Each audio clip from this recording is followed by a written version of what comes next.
हनुमान जन्मस्थान असलेल्या नाशिक जिल्ह्यातील श्रीक्षेत्र त्र्यंबकेश्वर तालुक्यातील अंजनेरी पर्वतावरील हनुमान मंदिराचा वाद चिघळण्याची शक्यता आहे। याचे कारण असे की नाशिक जिल्ह्यातील काही भक्तांनी हनुमान जन्मस्थान संस्था या नावाने ट्रस्ट नोंदणी करून तसा फलक अंजनेरी गडावरील अंजनी माता मंदिराजवळ लावला आहे। हनुमान जयंतीला महाआरती करण्यासाठी तयारी सुरू केली। याबाबत अंजनेरी ग्रामपंचायत, अंजनेरी वन व्यवस्थापन समिती, पेसा समिती आणि समस्त ग्रामस्थांनी याला विरोध दर्शवला आहे।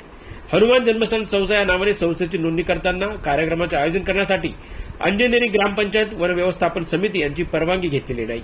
याबाबत कोणताही ना हरकत दाखला घेतलेला नाही। तर अंजनेरी गाव हे ऐतिहासिक पौराणिक पार्श्वभूमीचे गाव आहे। येथील संस्कृती हजारो वर्षाचा वारसा आहे। शिलाहर यादव राजसत्ता असताना हे स्थान भरभराटीला आले होते। इंग्रजी शासन काळात देखील येथे कार्यालय होते। येथील ग्रामस्थ पूर्व परंपरेने हजारो वर्षापासून हनुमान जन्मस्थान अंजनेरी गडावर यात्रा उत्सव साजरा करत आहे। देखभाल व्यवस्था तेच पाहत असताना संबंधित तथाकथित भक्तांनी हनुमान जन्मस्थान संस्था नावाने ट्रस्ट नोंदणी केली आहे। तसा फलक लावत जाहीर करण्यात आले। वास्तविक पाहता दरवर्षी 2 लाख भाविक येथे हजेरी लावतात।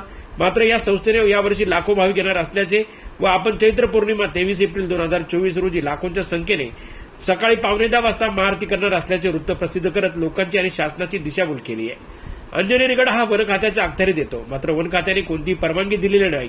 याबाबत सरपंच जिजाबाई लांडे आणि स्थानिक संयुक्त वन व्यवस्थापन समिती अध्यक्ष पंडित चव्हाण यासह ग्रामस्थांनी पत्रकार परिषदेत घेऊन याबाबत खुलासा केला आहे। हनुमान जन्म संस्था नाशिक या संस्थेला अंजनेरी ग्रामपंचायत आणि ग्रामस्थ या नावाला विरोध आहे। या संस्थे जेव्हा त्यांनी बनवली, त्या संस्थेने आमच्या ग्रामपंचायत कुठल्याही पूर्व परवानगी घेतली नाही। कुठल्याही ग्रामस्थांना विश्वास न घेता त्यांनी परस्पर ही संस्था स्थापन केली। या संस्थेला ग्रामपंचायत अंजनेरी आणि परिसरातील सर्व ग्रामस्थ यांचा पूर्णपणे विरोध आहे आणि जे काम करते ग्रामपंचायत सक्षम आहे। बाहेरच्या संस्थेंना फक्त दर्शन करण्यासाठी यावं असे कुठलंही आम्ही काम करणारे कुठले आश्वासन न देता ग्रामपंचायत काम करण्यास सक्षम आहे आणि ग्रामपंचायत काम करणारे तर आम्ही आमच्या ग्रामपंचायत सर्व मार्फत आम्ही त्या संस्थेला पूर्ण विरोध करतो। सदस्य, सरपंच कोणाला विश्वासात न घेता त्यांचं हे काहीतरी मनमानी चालली तर त्या भूलथापांना कोणी बळी पडू नये, कुठल्या प्रकारचा निधी वगैरे काही देऊ नये। आणि ठीक आहे, त्यांनी वरती येऊन महाआरती करावा, पूजा आरती, त्याला काही आमचा विरोध नाही। परंतु ते जे गावचा किंवा आमचा अंजनेरी पर्वताचा नावाचा वापर करताय त्याच्या आम्ही पूर्ण गाव संगनमताने विरोधामध्ये आहे आणि त्यांचे जे आश्वासन आहे ते सर्व खोटे। त्यांच्या भूलथापांना कोणी बळी पडू नये एवढी सर्वांना विनंती करतो। संबंधित तथाकथित संस्थेला नोटीस बजावण्यात आली असून संस्थेच्या नावातून जन्मस्थान शब्द काढण्यात यावा।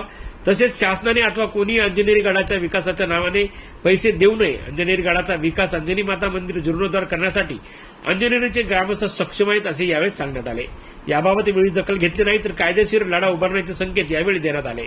यावेळी सरपंच जिजाबाई लांडे, वन व्यवस्थापन समितीचे अध्यक्ष पंडित चव्हाण, उपसरपंच अनिता चव्हाण, अरुण शिंदे, दिलीप चव्हाण, भाऊसाहेब लांडे यासह ग्रामस्थ उपस्थित होते।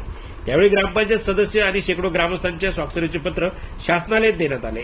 जनजागर मराठीसाठी सुनील बोडके पाटील, त्र्यंबकेश्वर तालुका प्रतिनिधी।